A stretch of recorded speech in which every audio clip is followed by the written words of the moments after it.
ঘটনাটি সেই সময়কার। আমি যখন ক্লাস 7-এ পড়তাম তখন আমাদের পিটি ক্লাস চলছিল। বন্ধুদের সাথে মাঠে খেলছিলাম। হঠাৎ করেই কোচ আমাদের দিকে দ্রুত ছুটে আসে এবং লকার রুমে যাওয়ার নির্দেশ দিলেন। তিনি বললেন যে রেড কোড, যার অর্থ ছিল বিপজ্জনক কিছু ঘটেছে, তাই এখনই লকার রুমে চলে যাও।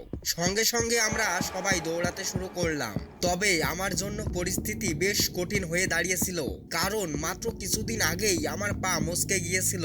ফলে আমি অন্যদের মতো দ্রুত ছুটতে পারছিলাম না। লকার রুমে পৌঁছানোর পর আমাদের মধ্যেই অনেকেই বিভ্রান্ত ছিল এবং কৌতূহলী ছিল। কেউ কেউ ভাবছিল স্যার হয়তো আমাদের সঙ্গে মজা করেছে, কারণ দিনটি ছিল 1 এপ্রিল, এপ্রিল ফুল ডে। কিছু সহপাঠীরা এমন সব মন্তব্য বলছিল যে একেবারেই বোকামি সেগুলো। তারা মজা করে বলছিল যে যদি কোনো বন্দুকধারী আমাদের স্কুলে চলে আসে তখন তাকে আমি ঘুষি মেরেই উড়িয়ে দেব।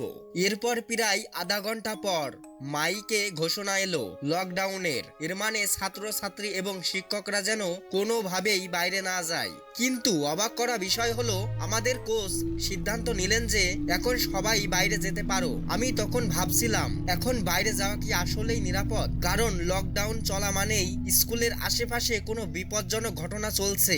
অথচ স্যার সবাইকে বাইরে নিয়ে যেতে চাইলেন। তখন আমার সহপাঠীরা কোচের নির্দেশ মেনে বাইরে চলে গেলেও আমি ভেতরের খারাপ একটা অনুভূতি পাচ্ছিলাম। তাই লকার রুমে থেকে যাওয়ার সিদ্ধান্ত নিলাম। বন্ধুরা সবাই আমাকে প্রশ্ন করছিল কেন আমি বাইরে যাচ্ছি না, কিন্তু আমি নিজেই জানতাম না কেন। তবুও সাহস নিয়েই এখানে থেকে গেলাম। লকার রুমে একা থাকতে একটু নার্ভাস লাগছিল, কিন্তু সৌভাগ্যবশত আমার কাছে ফোন ছিল যা আমাকে মানসিকভাবে শান্ত রেখেছিল। ঘন্টা শেষে ক্লাসে ফিরে যাওয়ার সময় কেউ খেয়ালই করলো না যে আমি বাইরে যাইনি। পরবর্তীতে জানতে পারি লকডাউনের আসল কারণ কি ছিল। আমাদের স্কুলের পাশেই এক অপরাধী একজনকে ছুরির আঘাত করে মেরে ফেলেছিল। এরপর সেই অপরাধী স্কুলের দিকে আসতে শুরু করলে সবাই দৌড়ে ক্লাসরুমে চলে যায়। আর এদিকে অপরাধী পালানোর জন্য স্কুলের বেড়া টপকে ভিতরে ঢোকার চেষ্টা করছিল, কিন্তু সৌভাগ্যক্রমে ভিতরে ঢুকতে পারেনি।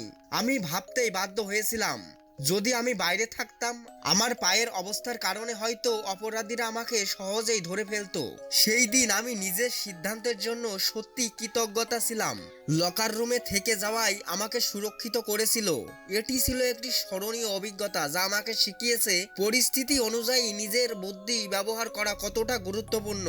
তো বন্ধুরা, এটাই ছিল আমার স্কুল জীবনের একটি ভয়ঙ্কর রোমাঞ্চকর একটি অভিজ্ঞতা। তো তোমাদের জীবনেও যদি এমন কোনো ঘটনা থেকে থাকে তাহলে কমেন্টে জানাও এবং দ্রুত লাইক সাবস্ক্রাইব করে দাও, কেননা নেক্সট গল্প আরো ভয়ঙ্কর রোমাঞ্চকর হতে চলেছে।